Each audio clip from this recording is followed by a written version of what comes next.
Welcome to Waxed and Unfiltered, the TCB podcast where we focus on detailing and we do it properly. Today's episode is titled Wax is Not Dead, and we're tackling a statement that gets repeated consistently in the industry, often without much regard behind it. We're joined today by a panel with very different perspectives. We've got professional detailing, wax manufacturers, brand owners and industry expertise. That's you, Andreas, by the way. To ask a simple question, has technology genuinely replaced wax, or have we just changed how we judge it? Now, this isn't a wax versus ceramic. It's not about nostalgia. This is about relevance, purpose, and real-world testing. So let's get into it.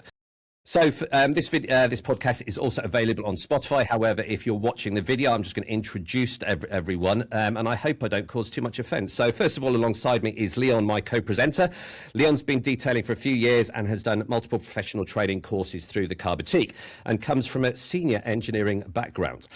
He loves wax, doesn't hate ceramics, and this is his first podcast with TCB. So naturally, we've dropped him straight into a panel full of experts and told him to ask some questions. Welcome, Leon. Good evening, everyone. So first up, the man has returned, the return of Schwartzinger. We've got Andreas Schwartzinger.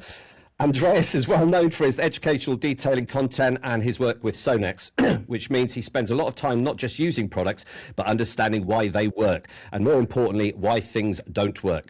Andreas is a bit like Marmite in the detailing world. Some people really like him, some people really don't, but everyone's read his comments, mainly because they're usually the longest ones on Facebook. So brace yourself. Standards are about to get elevated, ego slightly bruised, and common sense finally given a megaphone. I'll do a mic drop in that bit as well. Beautiful. We're also joined by John Hogg, owner of Angel Wax. John, he's brave enough to make waxes in a world obsessed with ceramics and sensible enough to make ceramics in a world that still loves wax. Do you like that? I did that one myself. I'll go with that. I'll buy that.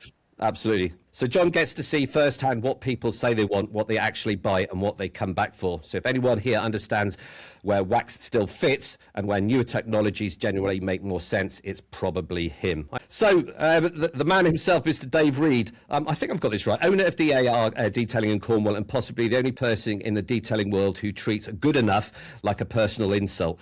When he's not making paint weep with joy, Dave sits on the International Detailing Association board, shaping standards, certifications, and basically making life miserable for anyone who thinks shortcuts are acceptable. He's also heavily involved with the PVD, a hub for education, debate and opinions so sharp they could cut a clay bar in half.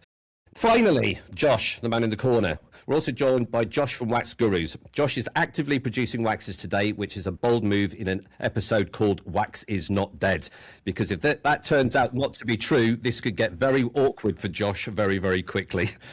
Josh brings a very current, real-world perspective to this discussion, not what wax used to be, but why people still choose it now, what they expect from it, and why it hasn't quietly disappeared despite what the internet keeps telling us. So this is going to be an interesting subject.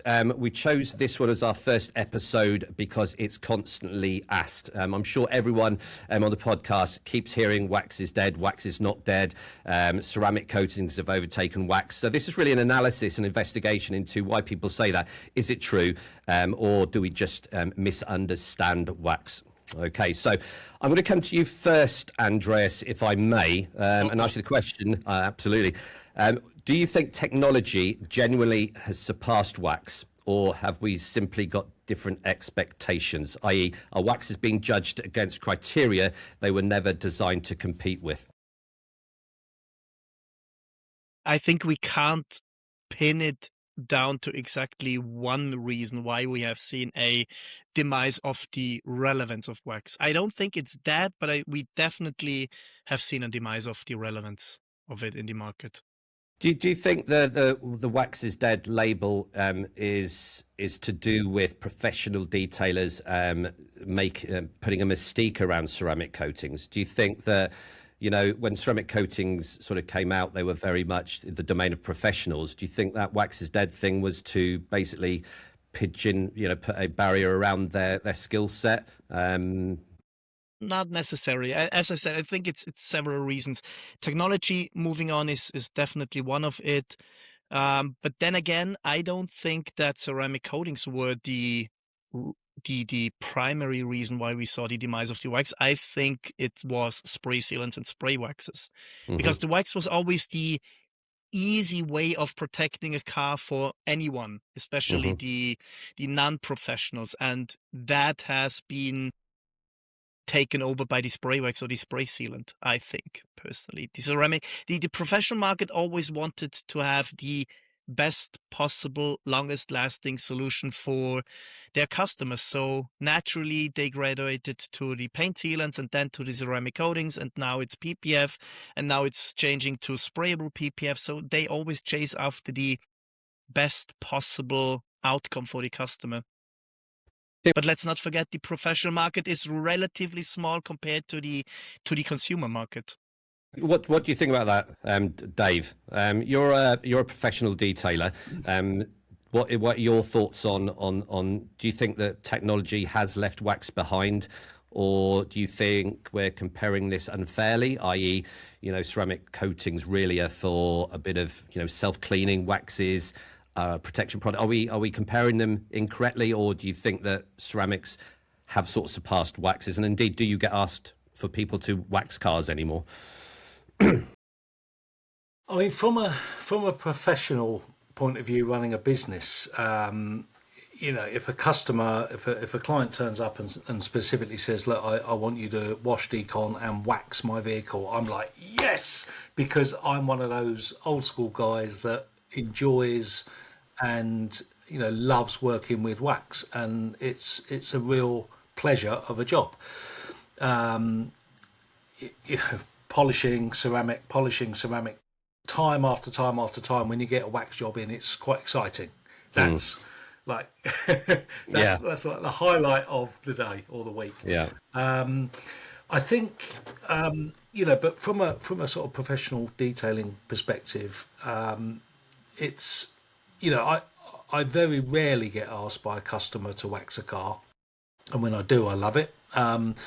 But I would encourage detailers that are operating as a business to have a conversation with their client about, and ask them questions about how many miles they do, where's the car parked, what sort of journeys do they do, how long do they plan to keep the car, all those types of questions that helps you arrive at a solution to a problem or a conclusion to the service. 99% of my work is completely bespoke based on the customer's needs, expectations, the vehicle, their budget, their circumstances.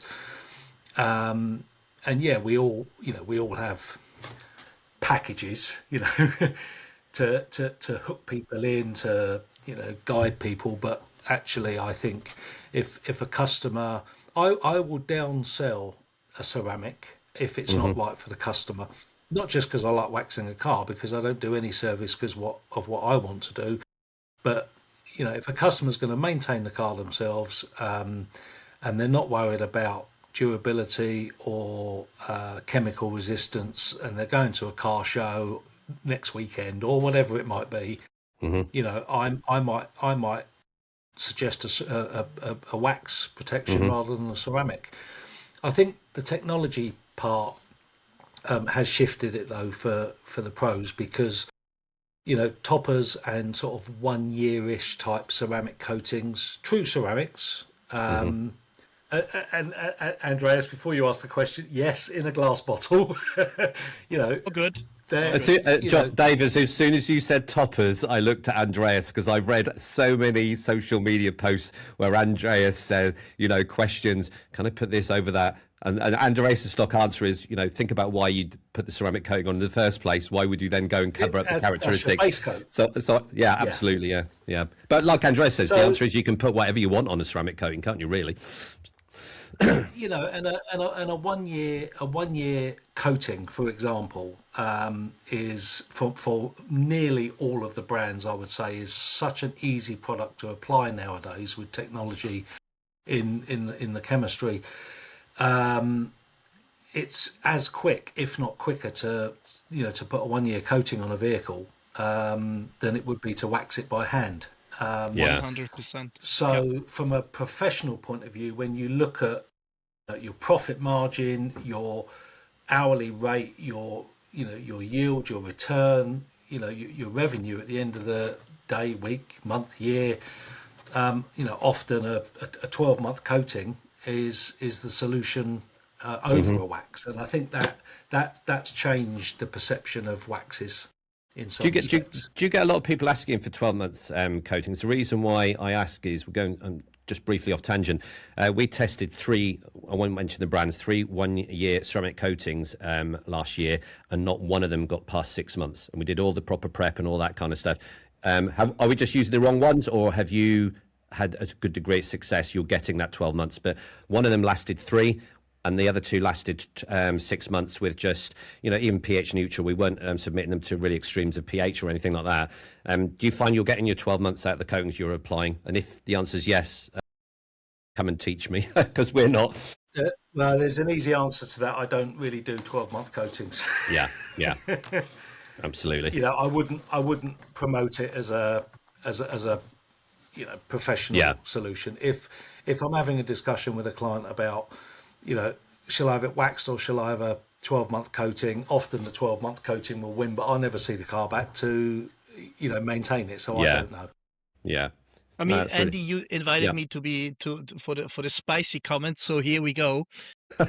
Buckle in, John. Professional who sells ceramic coatings or packages based on the promise of a certain time frame should immediately stop what they do, go back to school, and get another job. It's just the single most stupid thing you can do. Offer 12-month, 3-year, 8-year packages and promises. I agree. It's monumentally stupid. You see that in various things. You see, can remember, 5 years ago, it was the race to who could quote the maximum Canuba content in a wax. It used to be 25, 30%, and went at 40, 50, 60, 70%. And it's just a race. It's a race. And then ceramic coatings were the highest SiO2 percentage. It was 1 year, 3 year, 5 year, 10 year, 15 years. So there's always a race to be perceived as the best. But you're quite right. Longevity claims on any detailing product, whether it's ceramic coating or wax, there's so many other variables that it's not a robust claim, is it? Maybe in a Garage Queen or in a lab somewhere, you can quantify those figures, but they're not realistic. So I agree with you. Has anyone got anything to say what Andreas just said about the 3-year quote? No, should it be allowed? Go on, Andreas. I think, there are some brands that give some durability statements in distance travelled. So I can think of one Italian brand that gives durability statements in kilometres, because obviously in Italy it's kilometres. I think that's a step closer to a truer durability. Much smarter. But also things like where the car is parked, how it is maintained, or the vehicle is parked, how it is maintained, what journeys does it do, how much salt is on the road in that country. There are so many variables. So I think what Andreas has said is a really valid point. And I think, from a pro detailer perspective, I always talk with my clients about up to. And I know it's a common term, but sometimes if we're trying to win a job, because we know the customer's gone elsewhere to get a quote, we might push that a bit and leave those words out. They're really important words. So up to, and it is dependent upon a whole range of factors. So those conversations from a pro's perspective you have with the client are so important to manage expectations and to get across some of the key points. Yeah, and I often have the feeling that for many professionals, it's a shortcut to what Dave just said, talking to the customer, educating him, explaining the things, what products can or can't do. It's a shortcut to just state, yes, it will last 3 years. It's so much easier. And they all have the feeling they will lose the customer if there's another detailer who just sells them more durability for less money. That's the main reason why I think it's stupid. You're setting yourself up for failure from the get-go, from a legal perspective, because if you sell a 3-year coating and you promise 3 years of durability, you're just setting yourself up for failure. What if the coating only lasts half a year, 2.5 years? You have to reapply it for free to that customer, unless you have a million pages of fine print explaining all the things that could go wrong. And then again, if you have that fine print, what is the initial claim actually worth? Plus, and that's the single most stupid thing, why would you want to only see a customer every 3, 4, 5, or 8 years? You want to have repeated business from him. So why are you even selling him something that lasts that long? I want to see that customer every month, half a year, or yearly, and then reapply something so that he has the best possible visuals on his car. Absolutely. I think that'd make a good subject for a future podcast, actually. Okay, we're going to move on. We've got to move on. So I'm going to come to you, John, as a brand selling waxes. I have a nice transition for you. Go on, go for it. Go for it, Andres. Mm-hmm. I have a nice transition. So, John, do you think that the race for the longest claimed durability had something to do with the demise of the importance of wax? I don't think so. We sell, obviously, professional coatings, which we would say, 3-5 year coatings, but we always say up to and maintained. So you go back to the installer every year. We have products to maintain the coatings, and we recommend that you use these products to keep the coating in good nick. Go back every year, get it inspected. Usually no general problems if you maintain the coating properly using the materials that we've developed at the same time as the coating. So we develop the coating, and then we develop the maintenance products to go along with the coating, whether that's the ceramic side or whether it's the graphene side. However, I sell a lot of ceramics to professionals. We have our own spray rinse, spray sealants, 1 year coatings and all the rest of it. I sell more waxes to the consumer than I do 1 year coatings.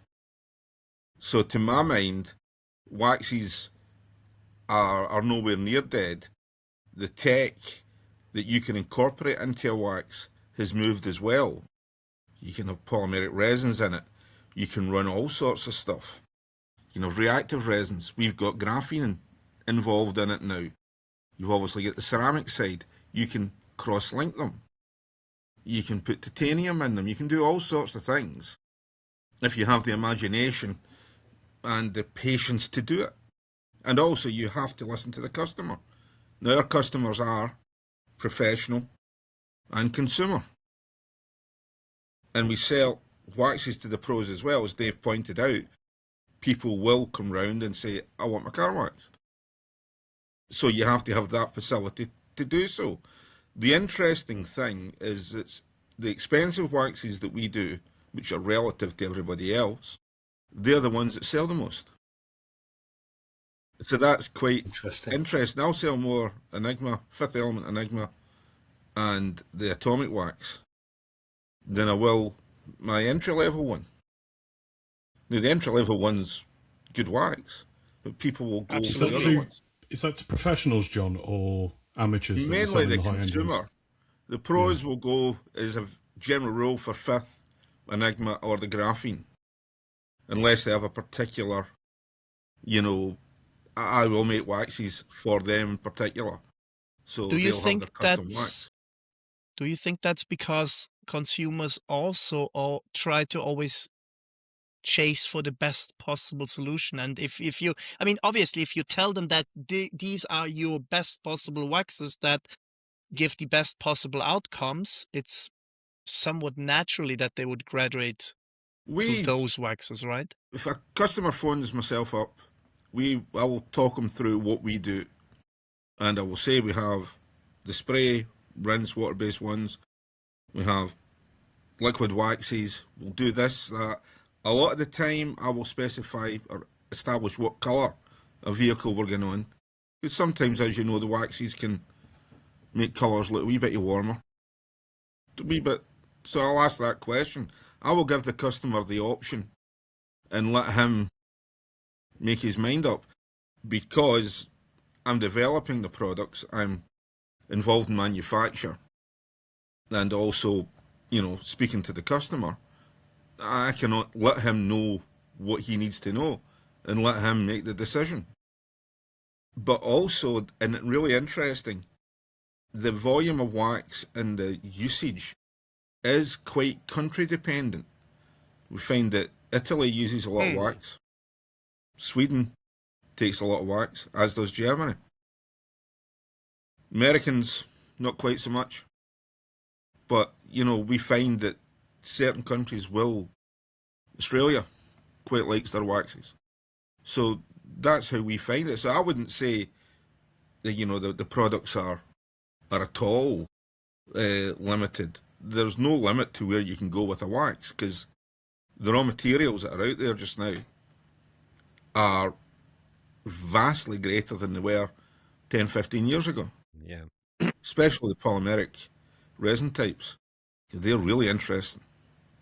And I get I get annoyed with people that make this comparison about wax has been left behind because of the evolution of ceramic waxes. And I can remember one of our videos, I said they seem to think that waxes don't evolve. If you look at a traditional Canuba wax, we've got a whole myriad of polymers we can put in, hybrid waxes, synthetic waxes and everything. And I think it's quite a naive approach to say everything has evolved, but waxes have just stayed with Canuba, a petroleum-based carrier, lobbed in a pot, job done. It hasn't, okay? And companies like Angel Wax, through what you've just been saying, has evolved that technology, because it's weird. Where do you focus your attention on, John? You're developing. You're a chemist by trade, aren't you? I'm a chemist by trade. I develop the products. Yeah.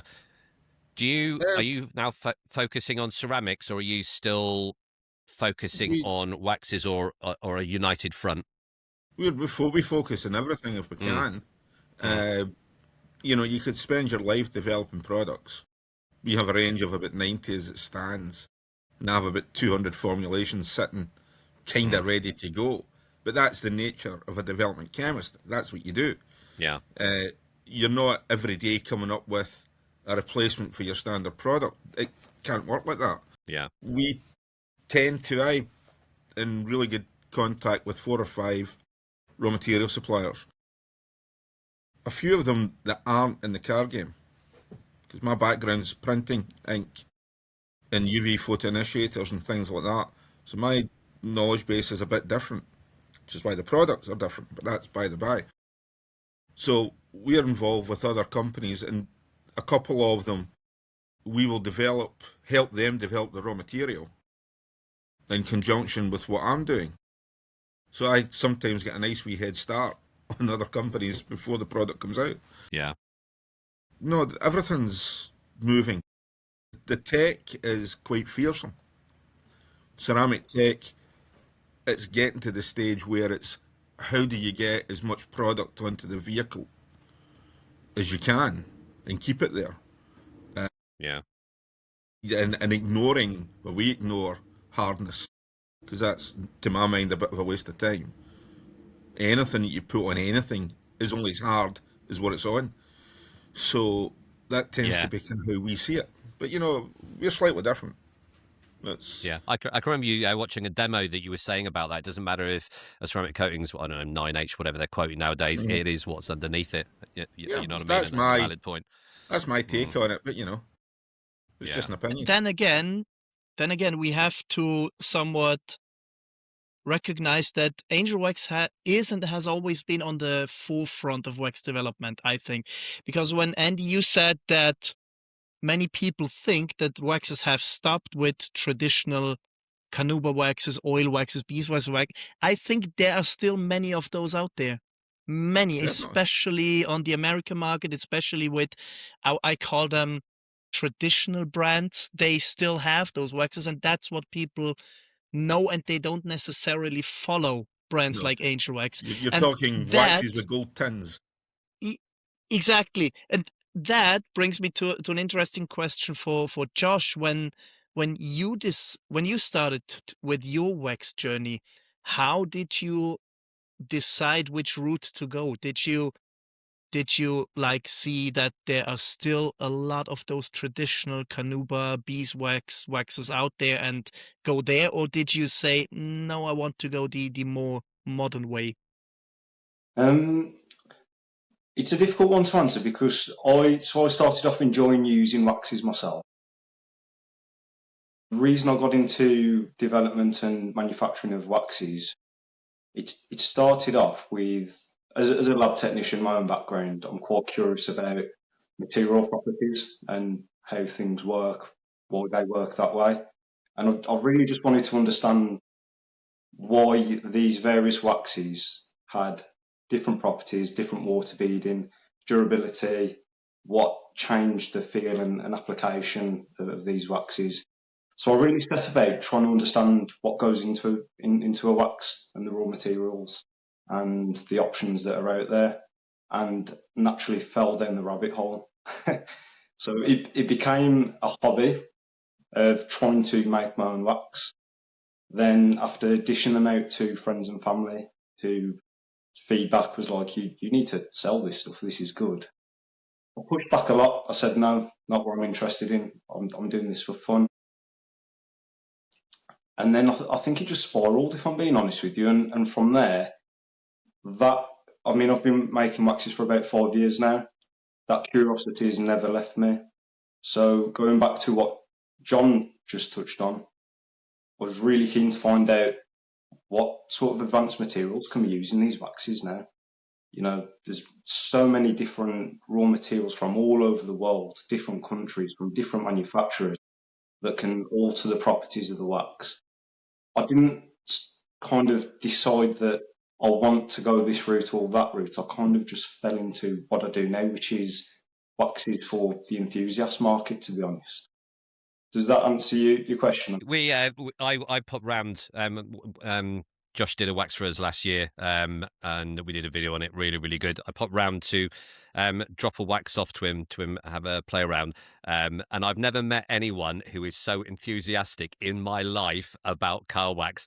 I literally went in the front door, had a brew. And then you were, I don't know, you just wanted to tell me everything, what you were doing. And it was all about what you just said. It was all about the discovery. You did give me a little jar for coating. I put it on a spoiler. OMG, get back to you on that one, because that's a big secret and all that kind of stuff. But I really, really do like your passion, Josh. And we did that video because these little boutique waxes, I don't think, get the exposure. There's some really hidden treasures out there. Yeah. ODK and all that kind of stuff. What was the brand of wax that I dropped off to you again? I think it was one of Andreas's favourites. What's that? Is it a Swiss wax? Anyway, okay, so Uh-oh. I'm just checking. That's a good transition. What do we think of? I mean, you touched on it, Andy. The whole Canuba content thing, and without naming any brand, the one thing I never quite understood is there are still brands out there claiming that the more Canuba there is in a wax, the better it is, somehow magically. And the funny thing is there's one specific brand that really does that, and there is one question that this brand never could answer me. Why is it then, if more Canuba means more gloss, why is it then that your specific paste wax for matte paint has more Canuba in it than your base wax? How does that even work? So how do we feel as a panel about this whole Canuba thing, and could that be a reason why we saw a decline in the importance of or relevance of the wax? Because consumers getting fed up with all the nonsense that was talked, be it Canuba content, be it durability, be whatever was talked out there in order to try and justify the high prices that we saw. It's an interesting point. Certainly, Canuba content has an effect, but my take on it all is Canuba's there to give you a bit of durability and a bit of hardness. It's not overly glossy. Beeswax is much glossier. Correct. Gloss by gloss terms, but it's very soft, so you don't have any durability. So you're having to blend hard things with soft things to give you the kind of consistency and the kind of product that you require. So I see it as a line with beeswax at one end, Canuba at the other, and all the other bits slot in. So yeah, but if you have a lot of Canuba wax, and I've cast Canuba before, and you can hammer in nails with it. So I mean, it's. I always thought it was rubbish. I never went down that route. We obviously have Canuba in it, but not at 50-60%. To my mind, that's daft. But that's just my opinion. I found it quite interesting, the test we did on 2 of your waxes, John. It was Formulation 1. It was Carl doing a blind test. Formulation 1 against, remind me of the other one. Was it Fifth Element? It was either fifth or no, it'd been Atomic, was it not? No, Atomic was a separate one. We put It was fifth. It was yeah, fifth. so Fifth Element Fifth, against wasn't it? Formulation 1. Remember. And when I popped up, because you celebrated an anniversary last year, was it your 20th birthday for it? 20th. So thank you very much for the invite. You said that I bet Carl chooses Formulation 1. And he did. So it's another topic that just shows you that price isn't everything. That wax specifically is a very, very good wax for a very fair price, I have to tell you. It is, yeah. Someone on a Facebook group's just done a video on it and absolutely loves it. I said, just go and get Formulation 1. It's a brilliant wax. Yep. Absolutely, yes. Absolutely. I'm going to quickly come to Josh. What are your opinions on... I'm just going to quickly go back to when you're thinking about a new wax blend, do you focus on keeping it traditional with your Canubas, your beeswax, or do you try and push the boundaries and almost enter into the rhetoric of what the consumer wants? They want to know about it's got SaO2, graphene oxine and all that kind of stuff. What drives you to produce your next wax, which has got to be arguably not necessarily better, but different from the previous? You're competing against all these marketing claims out there. You want to sell your product. You want to sell your waxes. Where's your focus go? Is it just what works, or do you deliberately go down the synthetic route as opposed to the natural route? So my focus is there's two routes that I take. One will be I tend to make waxes in my out of my own passion and what I want to see. So I will think of the end goal of what I'd like my next wax to be and work my way towards that by just continually spending lots and lots of time formulating, trying, testing, going back to the drawing board, trying again until I've reached my end goal. The other one is sometimes when playing around with new raw materials, I'll find something that I like and I think, right, I need to do something with this. So one path might be I find something that I like and I want to utilise, and the other might be I've got the end goal in mind already and I want to try and get there. So I'm continuously trying to push the boundaries with wax, whether it's finding natural materials that may rarely be used with waxes or advanced materials, cross-linking polymers or ceramic-based materials, that sort of route. So it's quite varied, really. There's two routes I take. It's I've either got an end goal in mind or I've found something I like and I want to do something special with it. Love that. Andy, go on, Andres. Andy, I think it's quite ironic that you ask that question. Let me try and go somewhere with that thought. Dave, when you said when and if a customer asks you to apply a wax, you look forward to it. Why is that? I think it's just because I started my interest in detailing way before ceramic coatings were even a thing. So the protection, and even before, many of the spray sealants that we spoke about earlier were around. So the only real protection was a good old hand wax, and I just enjoy it. It's therapeutic. I like making pretty patterns with the applicator. Yes, John, that's with the Dave. wax. Yes. You're not the only one. Now we're getting somewhere. I enjoy the initial buffing and wipe off experience. It's just so different to dealing with most of my protection work is ceramics because that's the way the industry's gone. That's what a lot of the customers want. So it's just something that I look forward to because I don't do that as much as I used to, and I enjoy it. I enjoy the smell. You can't take the lid off a bottle of a ceramic coating and sniff it. Well, you can, but you absolutely don't want to be doing that. Nice. Thank you. Thank you. Now you get made into my sense. It's all part of the experience Yes. of waxing. now you made my point. That's what I tried to go to. And you asking Josh, is it do you play with raw ingredients? Is it important if it has SiO2 or graphene in it? I think for a ceramic coating, probably yes, because if we take a step back and be absolutely brutally objective and realistic, there's no reason in today's world why you would choose a paste wax over a ceramic coating, because they just perform better. Even consumers. Now, I'm not the biggest friend of recommending to I'm feeling people ill that after they. you said that. I'm feeling ill. But I'm I gonna mean, I'm let you not the finish. biggest. I'm not the biggest fan and friend of recommending to a complete beginner to apply a ceramic coating, apply it outside, but it is possible because those things have become so easy and forgiving to work with that realistically you can't do anything wrong with some of the ceramic coatings. I think what has always been the important part with waxes is the emotional experience and especially the scent. And I think when someone like Josh releases a wax, all of us first go look how it looks, what color does it has, and then we want to know what scent does it have. Smells like. We don't care about if it's graphene or ceramic or Yes. anything. We want to know what it smells of.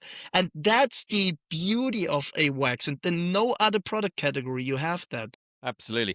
Go back to one point you said there, Andres. You said about how easy ceramics is. Leon's a good person to talk about this because Leon's been detailing, I was going to ask this. 2 or 3 years. I have festooned him with waxes. I've forced him to become a wax lover, and he is. But you had your first experience with, I think it was G-Technic, Serum Light and Exo, didn't you? Outside, Good example. You never ceramic. Well, it was your first time you'd ever machine polished and ceramic coated. Yeah. You were a bit nervous on that as well. But tell us how that experience was for you, and the results are still brilliant because your daughter's car, that was about 6 to 9 months ago, and it's still beating like a good one. So you obviously did a good job. It really is. How did you find that whole ceramic thing? Because a lot of fear mongering around it, isn't there? Well, that's what I was going to ask. For me, I am the amateur in this group, let's face it, and I'm probably very much the consumer base that you keep talking about. And for me, starting my journey, anything to do with ceramics was scary. You don't go anywhere near ceramics. You're warned off them. You can make everything worse. You can ruin your paintworks. Ceramics are a no-no. So as a consumer, I'm not looking at that. So your paint sealants, your quick and easies, they're always good. Now, for me, I like the touchy-feely. An engineer likes to touch and feel. So for me, wax is the first thing I'm going to go for. But that's because of the person I am. The ceramics were never on my radar. You don't do that in your garage. You don't do that outside your house when you're doing a Sunday afternoon. They don't feature, so you're looking at the waxes all the time. You're looking at the quick and easies. So for me, this is wax dead is a two-part question. Is wax dead for commercial? Is wax dead for customer, for the consumer? And I think they're two completely different answers. That was my last question, Leon. You're jumping ahead. Mate. I apologise. It's a valid question. It is. It's the aesthetic. Absolutely. It's about that touchy feel. The smell. I mean, absolutely. When I'm putting on a wax and you can smell it, and you're making shiny patterns and you can see it in the sunshine. That's what wax is about. That's why I think as a consumer, maybe it's not going to be as dead as it would be for a professional. 100%. 100%. Because no other product category can give you that, the experience, the therapeutic experience of the application, the moment you wipe off the wax and the shiny surface is released, the scent of it.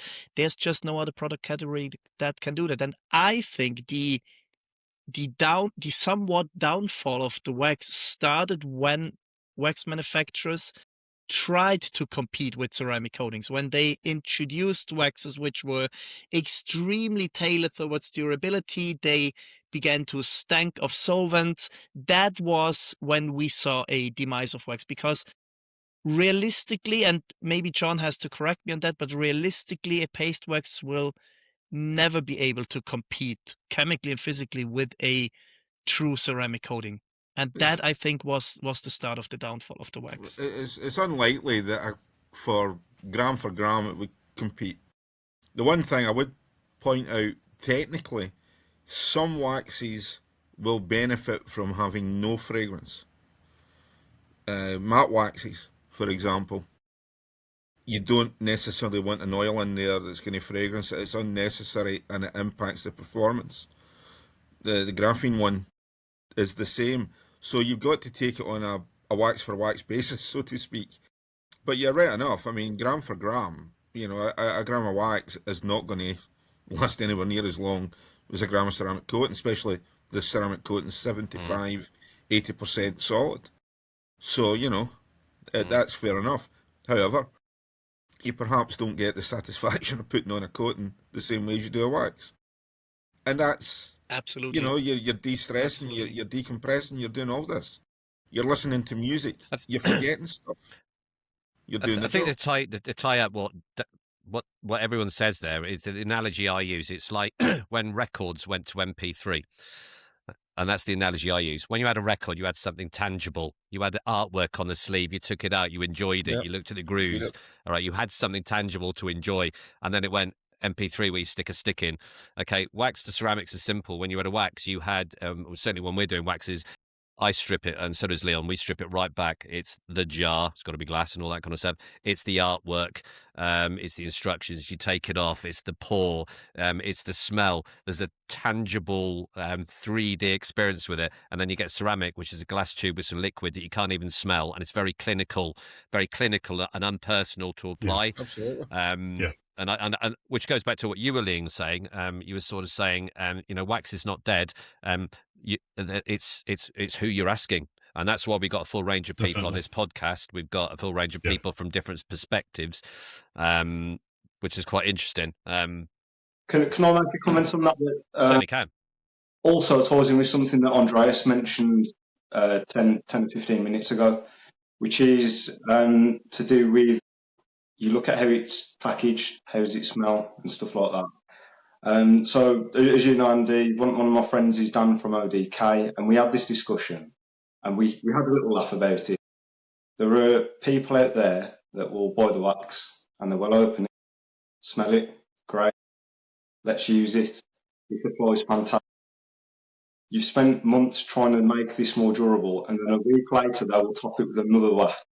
Yeah. Because they love using waxes, and they'll do it every week.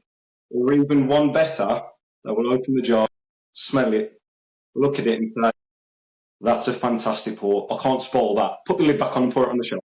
Yeah. We're going, Leon. I know. I know of at least 2 people on this panel who have several hundred waxes. Yeah. Right. So I've got news on that. What Josh just said is 100% right. And I was actually going to ask you, what do you feel about people that buy your waxes and put it on the shelf collection? I've totally had a U-turn in terms of the TCB and myself. The TCB's taken a big turn. This is going off at tangent, but you'll see where I'm going. We were getting 100, 200, 300,000 views, and I think I've chatted to Andreas about it, and it was going really, really weird. We were getting 300,000 views, but the revenue was the same, and we weren't getting the likes and the engagement. YouTube lost track of what our channel was about, so we haven't released a video for 2 months to reset the algorithm, because I don't want 300,000 views. I want 1,000 views of people that are detailers. That's what I'm about. So there is that. But on the subject of 400 waxes, I've given away about 50, 60 waxes because I had an absolute, and then Leon, we've sort of got a collection where we work and everything. I thought to myself, what am I doing? I've got 300 or 400 waxes. They're tens of thousands of pounds, and they're doing nothing. And what enjoyment do I get out of them? Knowing I've got a 400, pots of waxes. That's ego, isn't it? It is, isn't it? It's just words. It's ego. Check me out. I don't know about that. Some of the things you've got, Andy, are special. Okay, well, they are special. But basically, what we're doing now is I've given Leon a load. I just go and use them. I used to be really precious with some waxes for the reasons Josh gave. I cannot disturb this, and I used to think, oh my god, if I disturb it, the value's just gone down 40%. I'd locked into my head this weird perception of wax collection, so I'm just using them all now. We did Angel Wax Atomic. I wasn't going to use that, but I thought, no, and that's where it started. I thought I got to start using this. And I know Andreas has got a massive collection, which is bigger than mine, but you use, you test, you enjoy. And suddenly I realized that is what I'm missing out on. And it's a big U-turn for me. I'm now comfortable with that. I don't care whether my pot of wax has got a swipe in it. And giving people waxes, quite a lot of them I get free. That I like doing that. I want people to now use them because they're not just a picture, on a shelf and everything. Yeah, but then again, that's a common issue with any collectible item, right? It's the same with cars. It's the same with watches. Yeah, It's the same with guns. I mean, the collector market is somewhat like, it's always a special market, and it's not really representative of any of the bigger picture. yeah. It's interesting. But do you keep some for best, Andreas? Because you've got a Absolutely. I mean, the Kevin's waxes are the best example. Kevin Brown, HB Sauce. He does waxes where he has like 3D ornaments of wax on top of the wax. Obviously, you will destroy it when you use it. So those I will probably never use. But then again, I usually or often order 2 waxes from him. So the one with the ornament to keep, and a second one without the ornament to use. Yeah. So yeah, that's what we did when we did Angel Wax Atomic. I had at the time one for my collection, one for testing, but I stopped all that now. I've grown up. I've matured. Terrible. Really, really bad. Really bad. It sounds like you're coming to a 12-step meeting here, Andy. I think, but if you went back 6 months and said I'd just be testing and breaking into all my waxes, I would have said you're in cuckoo land. But it's just something happened. It was me and Leon having a chat, wasn't it, in the storeroom where it's nice and cold and everything. I thought, what am I doing? And now what am I doing? But going back to the topic at hand, what we have not yet talked about is there are objective reasons to use a wax instead of a spray sealant, a ceramic coating, whatever. And that would be a very interesting question I would ask Josh and John. What, in your opinion, what are those reasons from a development standpoint? I tend to think that I'll do a lot of waxes for the vintage car side, single stage paint, that kind of thing. That gets used quite a lot. All our waxes are single stage paint safe, just a matter of course. Yep. Which not all coatings are, right? Some coatings, our 5-year Genesis is single stage safe. The graphene one isn't. But then the fact you have to use a slightly different solvent to keep the graphene behaving. Our first show we ever did was the Classic at the NEC, and that kind of set us on all the cars there with single stage paint. So that set us on that run, and it was just as easy to do it that way as any other. So we just did it that way. But, not knowing anything at the time, that's how we did it. We just went for that particular carrier balance. So we've stuck with it. Because if it's not broke, don't play about with it. Play about with the content, but not necessarily the means of getting the wax to the vehicle, because when it comes down to it, that's the important bit. It can be as good as it likes, but if you can't get it on the car, you're wasting your time. And the customer will soon find that out and pick it up very quickly. So we've kept the delivery mechanism, for want of a better term of phrase, the same, because it works. But not all carriers work for all different waxes. But I've happened upon one that does so far, and I tend to kind of stay that way. But you've got the single stage, you've got the vintage car guy that has a car from the 50s, 60s, 70s, and he wants to maintain it in the same way. And I get that entirely. So that's where we win, for want of a better term of phrase. The thing with the way the waxes run, there's business out there for everybody. So I think, there should be a lot more cooperation.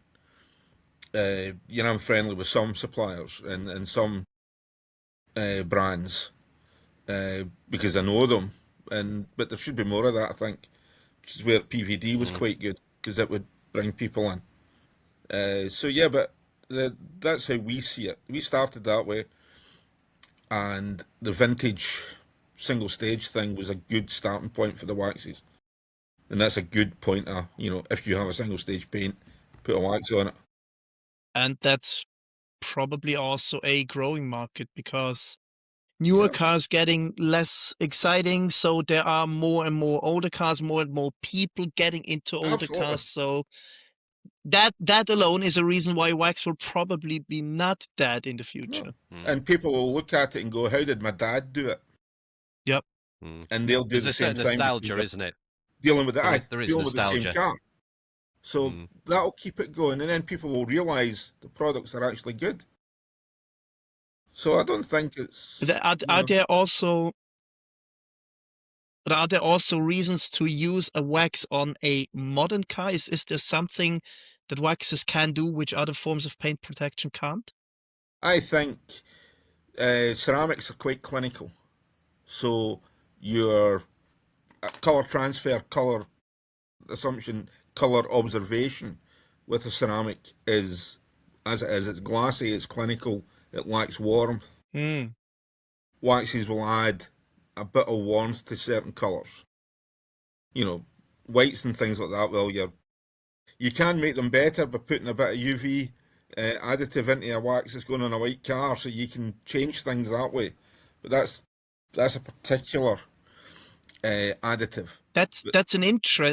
That's a very interesting point, and I have always wondered why is that, because so many people talk about it, but I have never really met someone who could explain it to me. Is it because a wax lays down thicker? Is it the particle size? Is it the light refraction of the ingredient? What is it that makes this warm look of the wax? It's precisely how the light hits the vehicle. So on a ceramic, it's straight. It penetrates straight through, hits the surface, and comes back. There's minimal refraction and very little diffraction on it. On a wax, the actual refractive bit of it, is okay. There is a slight amount of diffraction when it comes out, and that gives you the warmth. I get it. It's light spread. Got it. Well, it's my understanding of it. Yeah. So that's kind of how it works. In a ceramic, all your molecules are uniform, pretty much. Whereas a wax is natural. There's 4 or 5, 6 different ones in it. And a beeswax molecule isn't the same as the next beeswax molecule. So everything's slightly different. And I think you get a bit of diffraction at the top, and that gives you the warmth, but don't quote me on it. I mean, you're going to, but... I remember vividly, I don't know who it was. It was either Dan from ODK or Kevin, or maybe you, John, who told me once, wax is chaos in a tin. That's what wax basically is. It's I chaos wish that in was a tin. me, but And it wasn't. that's what you just said. Okay, okay, good. Dave, sorry, I'll come back to you in a second, Lee. And just a quick question, Dave. You said at the start that you will educate the client when they come in, and you'll tell them about X, Y, Z. Is there any time where you would recommend a wax because on certain qualities or performance benefits that you feel you want to tell them? We talked about this warmth, and this about warmth and cathartic, you hear it a lot, and I really love that explanation by John trying to articulate why there is a warmth, and I agree. And I've said this a lot, I've yet to find a ceramic coating that gives that warmth. Yes, ceramic coating gives all the other benefits, but are you ever sort of compelling yourself to tell them about the warmth and everything?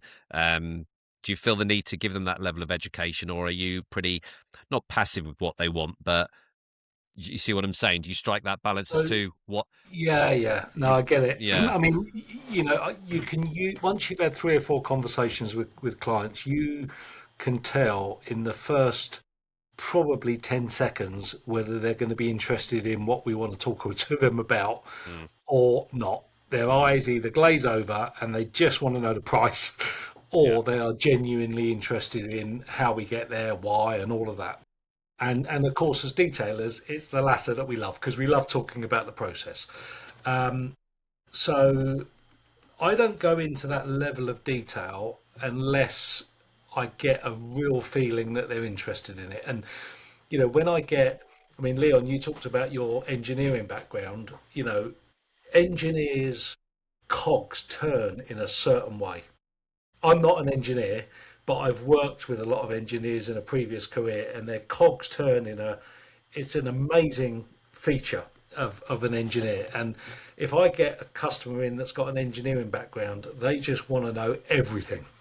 Yeah, it's definitely. the way the cogs turn. Yeah. But to answer the initial question, Andy, I mean, John covered it. I would always strongly advise and encourage a customer to not have a ceramic coating and to have a wax on single stage paint.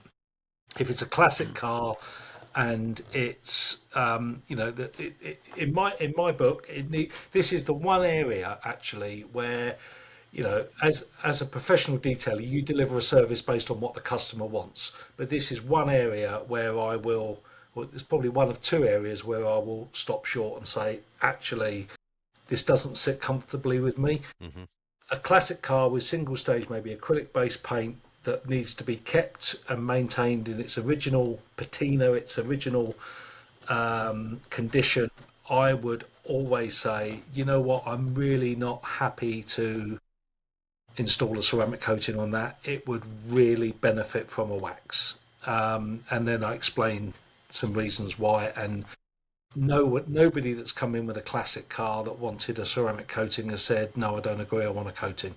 They've said, I'll go with what you recommend, because they value my opinion, I guess.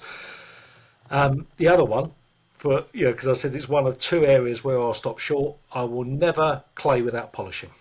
We'll leave it there. Good. Absolutely right. Never clay unless I polish, never Correct. polish unless I clay. Yes. Then again, there's the clay and seal method. That's apparently very popular. I'm not even going there. There's also claying with fallout remover as well, which I got into a massive argument with someone, but I'm not going to mention. I'm not going to mention their name. And Swiss Vac Shield smells bloody amazing. It does. Absolutely. 100% it does. Is that the vanilla one? No, it's Shield is the fruity one. Watermelon or something. It's watermelon, yeah. All their something like waxes that. pretty much smell the same. I was going to say... I can only afford Shield. I was going to say, Dave, I was going to embarrass you there when you said the client usually sort of respects your decision. They would, because you are indeed an IDA Technician of the Year 2025, I do believe. So I'm just going to... Was it that the award you got last year? It was actually 2024. Oh, was it? It was Okay. Presented in 2025. But yes, Right. yes. So well done And on thank that. you to the TCB crew for all your votes back in that poll. That's what we do. We start messaging each other. And it's just like wildfire. It's really, really funny. All great stuff. Leo, I'm just going to talk to you. I was going to ask the question, which is going into what we've already discussed. You've done ceramic coatings, you've done waxes as well. In your opinion, is this terminology that we hear about wax, in dealing with myself, warmth and depth, is it actually a real thing, or is it just this romantic language that we talk of, these nostalgic days of car wax? Is it that, or do you think, and I've got my opinion, and John's just articulated about the light, do you think wax gives a warmth, a depth that ceramic coatings can't because they're too clinical? What's your opinion? Because you've had experience of both recently. Yeah. So from my daughter's point of view as well, you asked about her car. Her car is quite dark grey, and we've put wax on it before. That colour changed. It did feel richer. It did feel like it had more depth. And it is romantic language, but thanks to John, I actually understand why now, so that's really good. But it does change it. Ceramic coating didn't change it. I will. But the paintwork didn't change that much. It looked nice and glossy. It looked shiny. Obviously, the water repellency was through the roof, but it didn't change the car. The wax did change the car. So Then I don't think again- it's romantic. I think it is a physical thing. I've got a red car. I've waxed that red car, and it changes. And the neighbours either side have said, "God, that looks like it's been resprayed." So there's something in it. There is definitely something in it. Then again, to play devil's advocate, if I would take your car, apply a wax to the hood, and apply a good spray and rinse sealant to the bag, do you think you would be able to spot the difference? Tell me which product is where? You see, now, I'd love That's to say a no. nasty question, Andres. That's a terrible one. I will openly No, I will openly admit that I would not be able to do it, because I think a lot of it in regards to visuals and gloss and warmth and wet look and whatever is put out there is subjective. I Massively. think it would A depend lot on of the it. colour. Yeah, I've used a spray sealant, and it did change the depth. So I'd love to say no. I'd love to stick with the wax because I love using the wax. But being real, yeah, it probably would. I think you'd probably see similar results, but it depends on what it is. Absolutely. I think, and what's in it, I think, is probably just as important. Another way of looking at this is, we talk about this warp. We're naturally falling into the trap of comparing wax and ceramics, and I said at the start we weren't going to do that, but that's where this comes. That's where this comes from. But do you think the reason why some people still like wax is because detailing is almost become too automated at the expense of the craftsmanship of applying a wax? Do you see what I'm on about? It's become very clinical. Everyone's looking for the quickest, a product that can do multiple things. They're looking for quickness. The application removal of ceramic wax is a very clinical thing. There's not really that much enjoyment. It's become too easy, and like I said, almost automated. The product is doing all the work for you. There's an element of we've used, it's a cathartic experience, but you're almost like a craftsman applying a wax. Dave alluded to earlier. You feel like, I don't know, you're massaging something. You're the skill behind the wax and everything. And I've got to apply it levelly, and I've got to wait for the cure time. I've got to do a swipe test. I've got to remove it with a 350G, and then I've got to buff it off. There's an element of craftsmanship that makes the user more involved with the final outcome, as opposed to ceramic wax, which people are just thinking like me. It's so easy. I panel prep it, I put it on, job done. The products, the technology is doing all the work for me. Do you think that's why some people hang on to this nostalgic thing of applying a wax? Because it's just a bit more, Enjoyable. Involved? Yes, good word. Involved, yeah. Maybe. Question. There's so many reasons why people would pick a wax, and that's definitely one of them, of course. Yeah, when you're applying it, it's about the experience, isn't it? You feel like you, as Andreas says, more involved. It takes longer, but I think there's that sense of achievement behind it that goes with it as well. On the flip side, some people just want to get out the house for longer to get away from the missus and kids. But, we're all in trouble. We're all in trouble now because we're all nodding. But all jokes aside, I think we like spending the time doing it, don't we? Yeah. Absolutely. I mean, I That's said what it. I was going to say, Josh. I think, what's that saying? If you go to work to do something you enjoy, you never feel like you're doing a day's work. Mm-hmm. If I go to work and I've got, I'm low volume. Right, it's only me. I don't have a big shop, a big employee team. It's just me, and I have one car in, and it's generally in for the week, and it's wheels off and correction and coating, and maybe one or two maintenance jobs around that. So my main detailing work is one car a week, and when I'm deconning, polishing, coating, next week decon, polish, coating, next week decon, polish, I'm just going to work. If I've got a job in that's in for a wax, it's something I really enjoy, so I don't feel like I'm going to work. I look forward to it. And I think I disagree with one point that you said, Andy. I think yes, coatings in their application and their on-off have become easier as technology's moved on. But there are still coatings out there that are buggers to work with. Yeah. Even in stable conditioned environments like in my unit.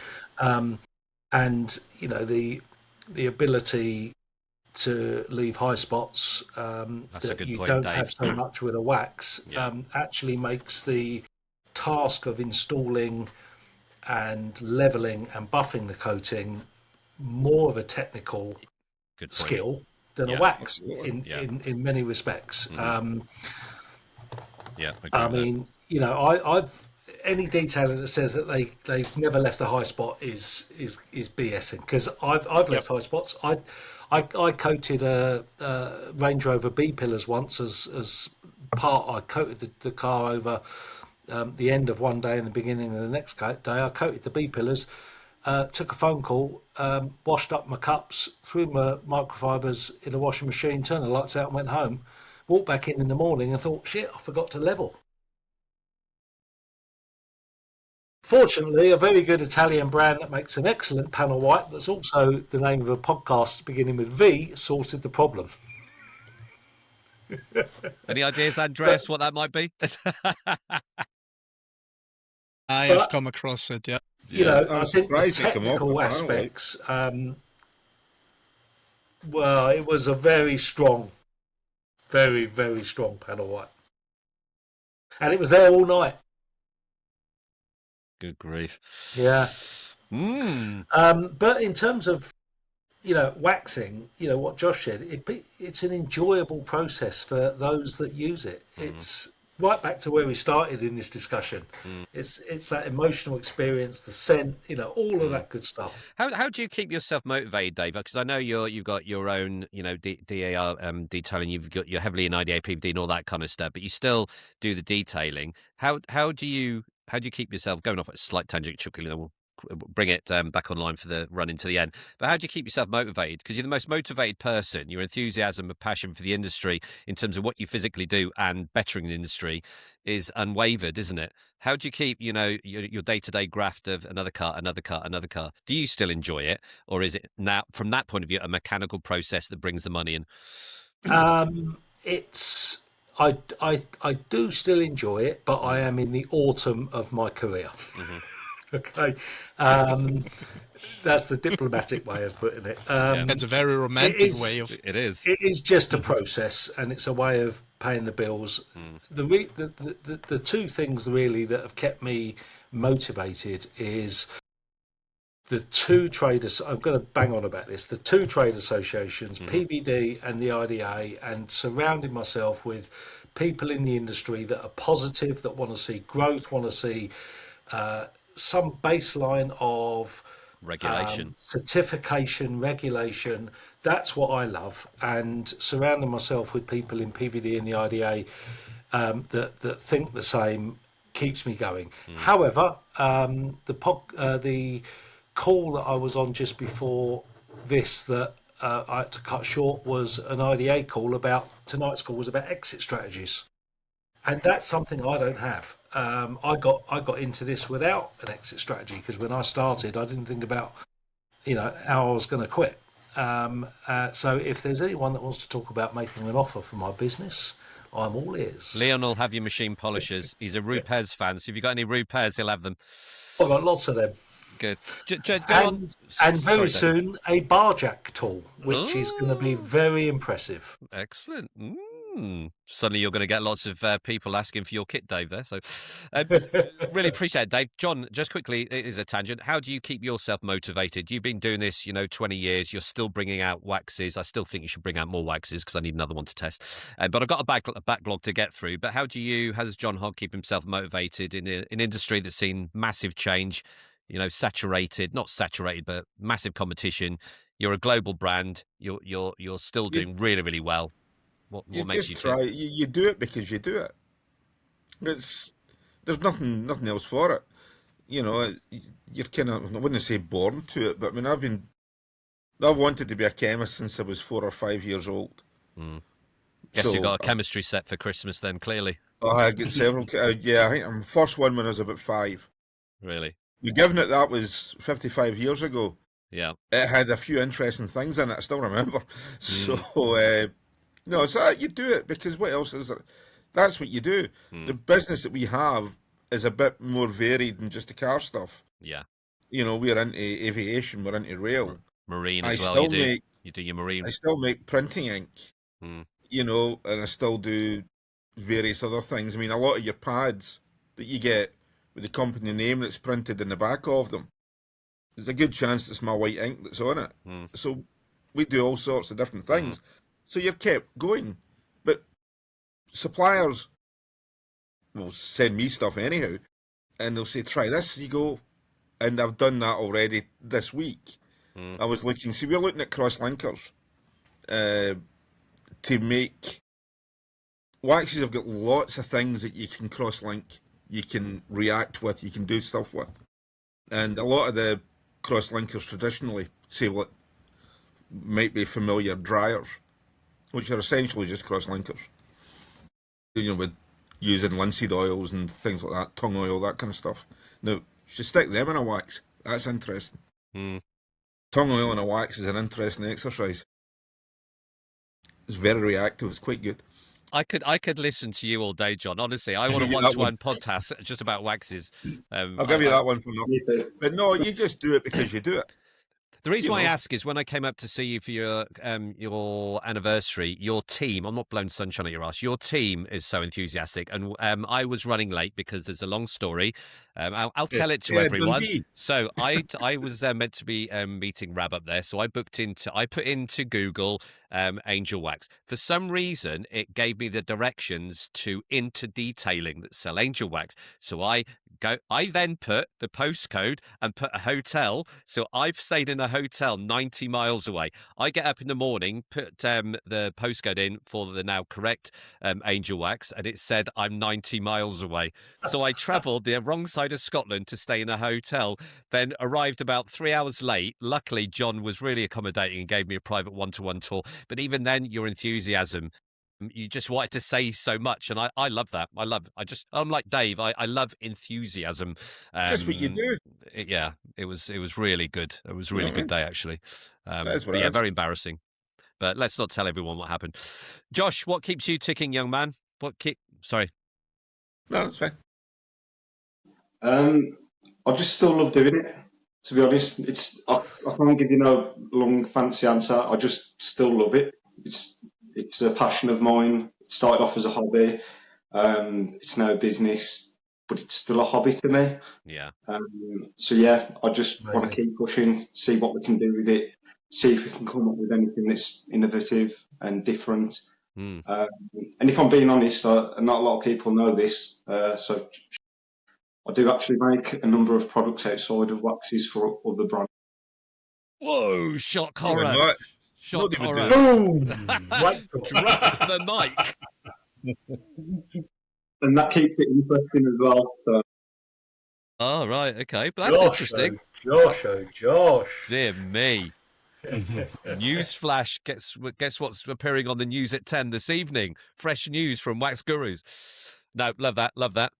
I think there should be an Angel Wax Guru blend. I think you two should team up because I think you both got chemistry you both got chemistry backgrounds. I think it'd be interesting the conversations you two have. And then Andreas can critique it, Dave can use it, and it's a team effort, all six of us, isn't it? And then I can do a review as well. So, And then you can collect it. No. I honestly, it is so nice to get rid of this. I can't test my waxes. It is really liberating. I know it sounds weird, but I'm just going to pot of wax now and saying I'm going to use this now, and I feel great. But normally, and Leon will back me off, if someone said wanted to sniff a wax, I would say to them, "Do not let your nose touch that wax, because then it's finished. It's gone." But I'm cured. I am cured now. I feel so much happier in life. It's sad. It's sad. Right, a few more questions, and then we're going to try. It's 1 minute 15. Okay. I'm just going to throw some questions out there. So, and they're quite funky ones. I've got one, Andy, if you don't mind. Absolutely, I'll go for it. So, where do we think wax is relevant? Where's it going to be used? Me personally, I think if you've got a show car, you're going to a show, you're not going to use anything else than wax, or is that? Do you think Good question. Yeah, single stage paint. We've already said that, but yeah. I think certain car dealerships will use a form of wax to present their cars. And ask yourself why. Yes. Ask yourself why. Absolutely, it goes back to There's that a lot warmth to and it. all that kind of stuff. And I'm thinking more, glazes and Yes. waxes that have got filling properties. But most car dealerships, routine Yeah. car dealerships, not all, won't go to the trouble of using anything We had other somebody than at work. ceramics and the like. I was going to say, Leon, tell them the story about the Mercedes that clearly had a glaze on that was bought. Yeah. Yeah. Well, one of our colleagues bought a 2025 Mercedes. It looked absolutely lovely. Within 2 weeks, he went out. Well, we went out to say, look, have a look at it.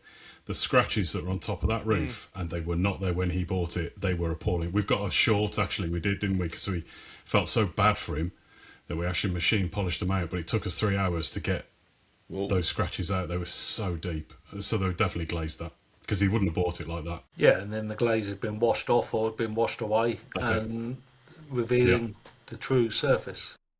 Yeah. Yeah, it was a Like mess. Spent a whole night getting rid of that, didn't we? We did. Absolutely. Excellent. Okie dokie. Right. Here's one for. I'm going to go for Andreas on this one. If wax disappeared tomorrow, would the detailing industry be better? Yes.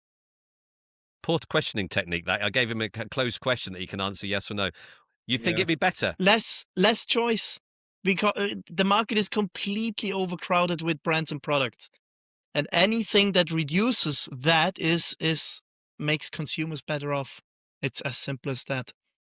I would cry my eyes out if waxes would disappear. So would But Josh and the John. the consumer would be better off. It's as simple Look at Josh. as that. Josh does not look happy, Andreas. John's got Josh ceramics and his range to fall back on. Josh would find a way to make a fantastic liquid wax or spray wax or would. spray sealant or whatever, and that Andreas goes will back to do- what I said. That goes back to what I said in the beginning. I think we sometimes have to take a step back and accept the fact that detailing has always been and will always be a spectrum. You have, on the one hand, the guy who brings his car to the service every 2 or 3 years. The dealership does some sort of detailing there, and that's what he considers detailing. And on the other spectrum, you have guys that dry ice the undercarriage of their cars and put ceramic coatings on the undercarriage. And everything in between that spectrum exists and is completely fine. And I think that paste waxes will have to find a sweet spot within that spectrum of guys who value the experience, value the product presentation. And in that respect, I think if I take a look into the glass bowl, I think that waxes will see a resurrection in the market. Because I think at some point, people will be just completely overwhelmed with all the product choice there is, with all the noise about those products, with all the promises and fake claims, and they will fall back to what they know or what their parents knew, which is paste waxes, the good old paste wax, which is not only does it work, but it is also enjoyable to use. And as I said, no other product category can realistically do that. Because objectively, a spray wax in today's market does everything a paste wax does. Everything. It is as glossy, it is even quicker to use, it is as hydrophobic, most of them are even more durable, but they cannot replicate that experience. And that, I think, is the strong hold of a wax, and we will see some sort of resurrection, maybe in the classic car market, maybe in the general consumer market, but that's what I truly believe will happen. I love that. Andreas is a very wise man, isn't he? And you are almost poetic with the way you answer Maybe your I'm questions. completely wrong. No, I love Maybe that. I'm completely wrong. Go on to that then, Dave. Hearing what Andreas just said, is there, in your opinion, a ceramic coating that can give the same or better warmth, glow effect as a wax does? Because I haven't found one yet. I haven't found a ceramic coating that I think is on a par. But you're a professional. You use high-end ceramics. I know I think Labo, Garage Therapy, and all that kind of stuff. Some really, really good coatings and all that kind of stuff. Have you found one that can emulate this perception or this perceived benefit, glow, warmth of a wax, or is the answer no, you haven't? No. I mean, for me, the conversation with the customer about ceramic coating as a protection option is around durability and chemical resistance more than any other Aesthetics. topic. And for me, I don't get that warmth, that glow, that deepness from that I can get with a good wax with a ceramic coating. Now, maybe that's because I'm immune to it, because, back to where I was earlier, if I'm waxing a car, it's like a hobby. I'm going to work, I'm being paid for it, but I'm enjoying it. A ceramic coating is just part of the production line, the process. So linking into that, Dave, are we, going back to that original question, comparing a wax incorrectly in relation to ceramic wax? Because we've collectively come to the conclusion that arguably a wax is for aesthetics, a ceramic coating is for longevity and protection. Is it an unfair comparison that we're even making in the first place? Are we wrong in doing this? Is it like, comparing, I don't know, a bike with a car and all that kind of stuff? Because the argument you do here, go on, John. Well, both exist, so it's a reasonable line to compare them. But they exist in different areas of the market. The one thing I would say is, if I'm at a show, I take a mini lab to most shows that I do, SEMA or whatever. I can make a wax on the stand with 4 or 5 different things, colours, fragrances and stuff, and make it there and pour it and give them out as samples. There is something to see when you're doing it, so people then have an appreciation of what's involved. And I also do ceramic demos, but invariably there's only 3 or 4 things in the ceramic that are not that exciting to watch, so people don't see the appreciation. I've seen your demo with the coins. Yeah, that's good. I watched that. I thought it was spot on. I like that. I do like that. Yeah. So there's a space for everywhere. You're naturally going to compare everything to everything else. I mean, you've not went on to polymeric spray sealants or anything of that nature, and that's a whole different rabbit hole. So I think there's space everywhere. Certainly, I wouldn't say it's absolutely. It's I dead. agree with that. And with the tech coming, you're never going to match the durability of a proper ceramic, but you're going to have something that looks good and will last, and you've always got the option to do it again. So absolutely. Sorry, Dave, were you going to say something there, mate? No, I was just agreeing with John, because if I'm having a conversation with a customer about a paint correction job because they want to remove scratches and swirls, the next part of that conversation, once we conclude what we're going to do and how much it's going to cost, is, have you thought about what protection you want? They hadn't thought of that, because in their head they just want rid of the swirls. Yeah. And they say, oh, well, what are the options? So we talk about QD right the way through to PPF and beyond, and it's all part of that protection scale. So yeah, it's all protection. Yeah. Okay, I'm just going to go around the room now, and I'm going to just ask you what your opinion on, and then I'm going to give you an opportunity to tell us what's coming up for all of you in the near future. So we've had a healthy discussion. I think we've thrashed it a good one. So I want your own conclusions. Okay, make it short, make it brief. So John, Mr. John Hogg, Angel Wax, wax is not dead. Agree or disagree? Oh, absolutely agree. It's not dead. Okay. Excellent. What we are on Dave? at the moment. Sorry, go on, John. Sorry, what we are on at the moment, if you were asking the question, is I'm looking at cross linkers to make things a bit more interesting. And that's in wax format, yeah? Paste wax format. Wax format, yep.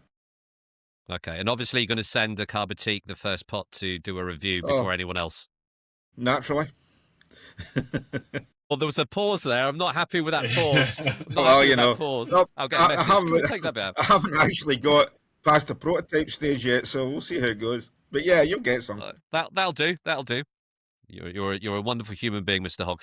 Dave, is wax dead true? Do you agree or disagree? I disagree. Wax is not dead, because the market isn't just about pros. Detailing includes enthusiasts, home users, moving through to weekend warriors, and part-time detailers right the way through to full-timers that are doing it as a full-time job to pay the bills. And the range is, the range of folk involved in car care is so broad. Wax, I don't think, will ever be dead. Love that. Love that. Different products for different people within the industry. Love that. Cheers, Dave. Leon. I agree with Dave. I think because of the pure accessibility of using a wax, it's more forgiving when you put it on, i.e. prep of the car. I don't think it's going to go anywhere soon. I don't think. I'm loving this. I'm loving this. Josh, it's almost a rhetorical question, bearing in mind what you do, but I'm going to ask you anyway. Go on then, Josh. Well, I mean, I'm a wax manufacturer, but I'm also unbiased. And I think one end of the spectrum, you've got waxes. On the other end, you've got ceramics. And in between, you've got spray waxes, quick detailers, spray sealants. I think they all hold their place in the market. Wax is absolutely not. But there are people that would pick a ceramic, and there are people that would pick the products that sit in the middle of the two as well. And every single one of that. They all have their... That was almost a politician's answers there, Josh. That was just beautiful. That was beautiful. Andreas, what's your thoughts on this? I'll tell you what is that, in my opinion. The silly, expensive luxury wax and the nonsense nonsense bullshit. When I asked you that question and you started, what I've noticed a trait. Every time I ask you a question, you start talking. Dave Reed, who's in my top right, leans in because I can read your mind, Dave. Where's this going to go? This is going to be brilliant. I'm getting the popcorn out and the choc ice. What's going to happen? What's going to happen? So the silly expensive luxury wax is dead, and the nonsense bullshit marketing claims are dead. Those two things are dead.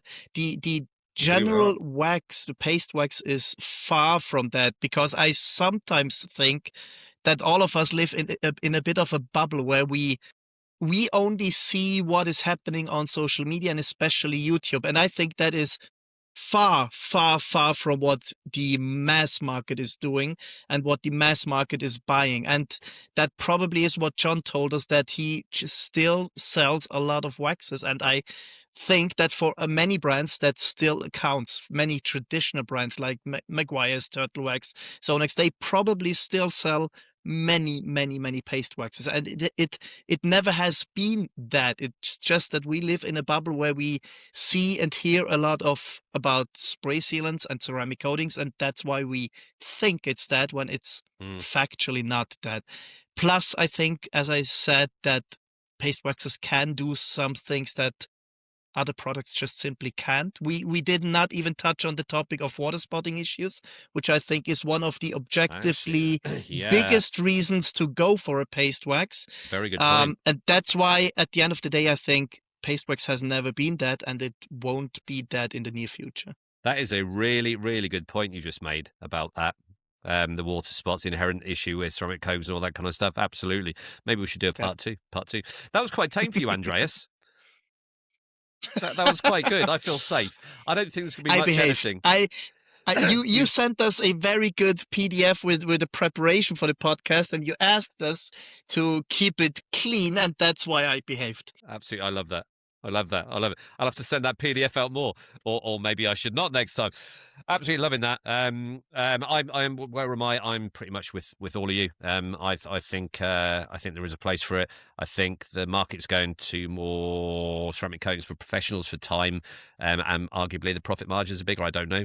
That's down to people like Dave to work out. And I think waxes are there for, like say, you single stage paint, your car shows, and people who just like that cathartic experience of applying a wax.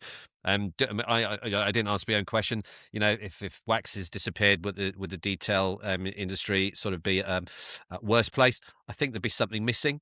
I think it'd go a bit too clinical. I think we'd be losing that enjoyment, that cathartic, that word that was banded around. But it's true. It's being at one with your vehicle. I think we'd lose that bit. Yeah, interesting. Before we do the final whip round, just to give you the opportunity to say what you're doing coming up, a bit of an advert for yourselves. Does anyone, we dipped into that water spot thing, so there's lots we could discuss about this. But is there anything anyone thinks we've missed that is pertinent to this question about does wax have a place in modern contemporary detailing, or are we pretty much happy with what we discussed? All good, all good, Pretty all good. conclusive. So, absolutely, absolutely. So, obviously, thank you very much for everyone coming on. We are going to be getting everyone that's here in future podcasts. We've got loads teed up, but just an opportunity. What's everyone's plans for the future? What's going on in their world? I'll start with you, Mr. John Hogg. What's happening with Angel Wax? Busy last year with your anniversary and all that kind of stuff. But what's coming up that the punters can look forward to from your brand? Well, we have a few new products coming. We've got, obviously, we'll be doing a few shows. We get some quite interesting materials to play with that are very recent and very unusual. So we'll just be playing on in our usual manner, doing what we do. Absolutely, absolutely, and hopefully getting more right than we get wrong. absolutely. Can't do much more than that, really. And Love we'll it. get stuff wrong. We always do. But if you get more right, you're okay. Absolutely. I look forward to getting that prototype sent to me as soon as possible. Dave, obviously you've got your own business, but what's coming up? There's a lot of social media stuff about IDA and PVD. There was just a massive IDA event recently, wasn't there? Or is it still going on? I'm seeing a lot of stuff about IDA at the moment. Is there any sort of news where that's going, or are you just going to keep pushing with that? I think probably because we just had Mobile Tech Expo That's it. That's the one over I'm in seeing. Orlando. So I was over at MTE last the end of January, beginning of Feb, so just a week or so ago, and I was doing some IDA certification stuff there. Thursday, the day before the actual show opens, is a massive education day there, so you go and choose lots of classes to learn, because we're all learning. Every day is a school day.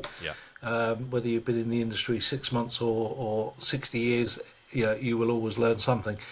My life from a work perspective is basically DAR detailing, PVD, and the IDA. And DAR detailing is starting to slow down. Well, my body is starting to slow down. Know that feeling. and as a result, DAR detailing probably needs to slow down. There's lots of really exciting for me, because I love certification and regulation. Not proper impartial certification. And there's some really exciting projects that I and many others are involved in through the IDA, both in the UK and globally, and I've got some really exciting ideas to develop that further with PVD.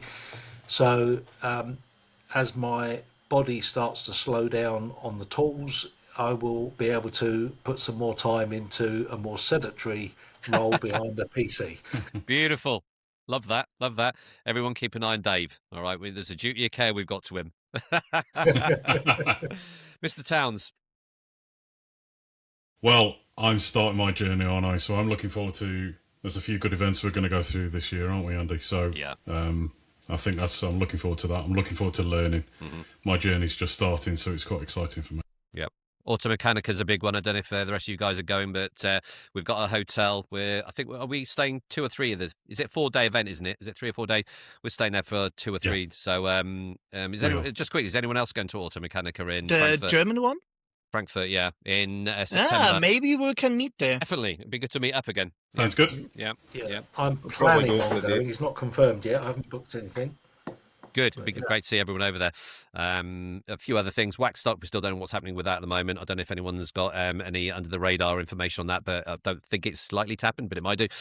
So we switched our focus to Automechanica. Never been at Frankfurt. We went to Automechanica in Birmingham, which is, Dave, you'll know more about this, is considerably smaller than I believe both the Dubai one and the Frankfurt one. So it would be good to go to something big.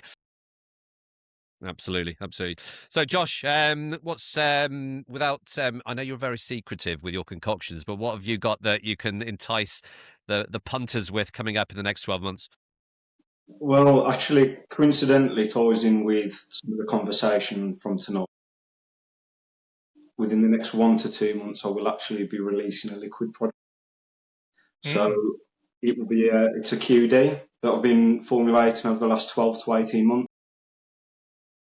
And what I aim to do with this is to provide the same variety that people are getting with the waxes. So expect lots and lots of options in terms of label design and scents.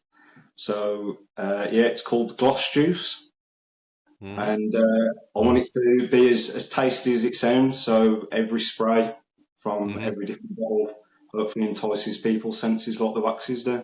Except we're in spray form. Interesting. You have to try and convert me.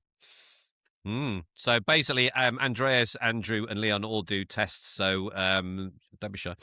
Yeah, absolutely. So, Andreas, what's happening with you? I know you do a lot of academic work. I mean, if people don't know, I believe, Andreas, you still do your university work, don't you? Supporting students. Is that what you do and all that kind of stuff? You do work with Sonax. Yeah, that's my main job. Yeah. What's your plans for the next 12 months in terms of detailing? Is it business as usual, or is there any? Because last time I asked you this, you were really secretive about it.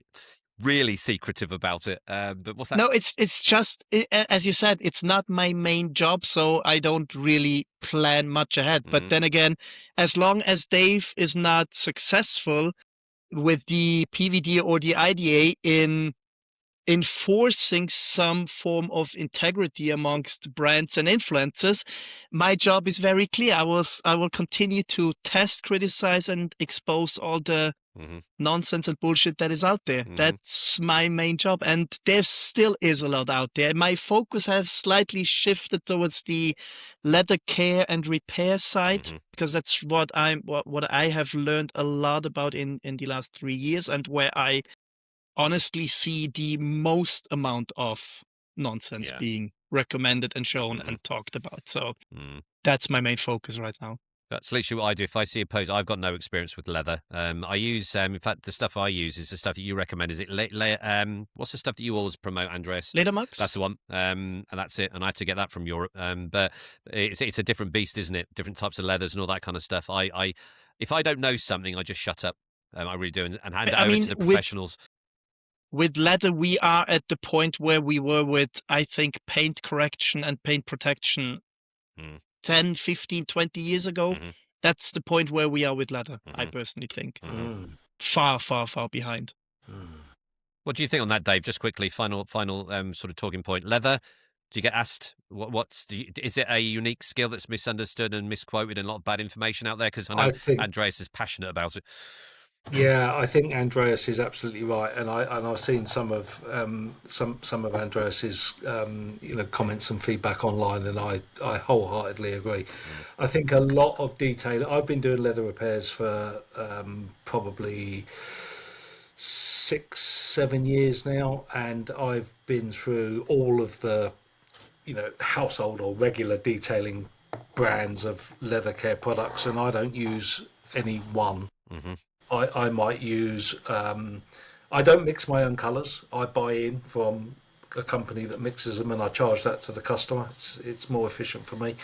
But I will buy in a leather colorant from one company, and I use a top coat from a different company. Or, it's a bit, it's a specialist area, and I think the knowledge and understanding of leather and the different types of leather and how to maintain, clean properly and protect leather is that's a whole nother podcast in its own right, and I think it's widely misunderstood with a lot of detailers, a bit like what Andreas just said around paint correction. I'll have a go. Yeah, there's no harm in having a go, but not as a professional. Do it on your driveway at home at the weekend, for your own family cars or your own private car, but not to earn a living out of it. Love that. Cheers, Dave. Right then, I think we're about there. What's that? 1:39. No. Andy, you have to tell us what you are on about. Right. Just to let you know, I want to be a panel member on a podcast, so I've actually said to Andreas, I'll set it all up, but he can host it, because I tell you what, it's a lot more difficult when you're doing all this kind of stuff. I've got bits all over the place. I just want to sit back and chill out with you guys. What's coming up for me? Well, personally, Car Boutique wise, like I said, we've stripped the YouTube channel. We've got rid of all the previous data, so we're from a an SEO point of view, we're pretty much starting again, because I just felt, like I said, it was YouTube, the algorithm seemed to have lost our audience a bit. It was just pumping out hundreds of thousands of people, and it just something went awry. So we'll see how that pans out, and hopefully that will be good. Obviously, we've got the new podcast channel, okay, which is we felt there was an opportunity for a dedicated detailing podcast. It won't appeal to everyone. It's not a podcast where we're just mucking around and having fun. Everything, there is a serious aspect to it. So different podcasts give different things. Lots and lots of reviews. We got a new pressure washer coming up, ceramic coatings, wheel ceramics. We're going Auto Mechanica. We're going up to quite a few resellers. What's coming up next? We've got something in a week or two. So yeah, normal business for the Car Boutique, but the main thing is trying to get a more relevant audience back on our YouTube channel for our videos, and to develop the podcast. So I thank you guys for coming on to the first one. We were quite deliberate about who we invited on this one. People that have helped us out in the past, and pretty much everyone has. So it's just an opportunity for you guys as well. So yeah, normal business, doing our stuff. Leon, do you want to add on to that, because you're part of the TCB crew now? We have got a few plans, but I don't know what to say, Andy, to be honest. I know we've got a few things bubbling away. We've got a new gazebo. We've got a new gazebo coming. There we go. Okay. We've got a new gazebo. And we're also...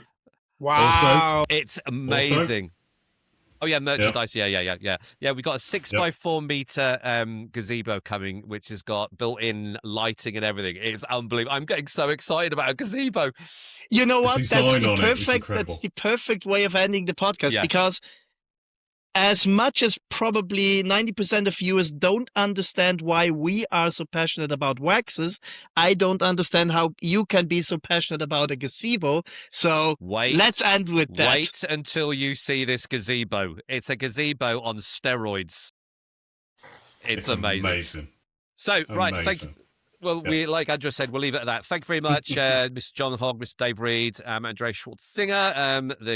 Arnold Schwartzinger has returned. I think this is your fifth or sixth one with us, Andreas? I'll be back. Absolutely, we'll be back. Josh, thank you very much for joining us. It has been a pleasure, and we will be getting you on to next ones. Leon will be Belt and Braces, part of the YouTube channel, on the podcast as well.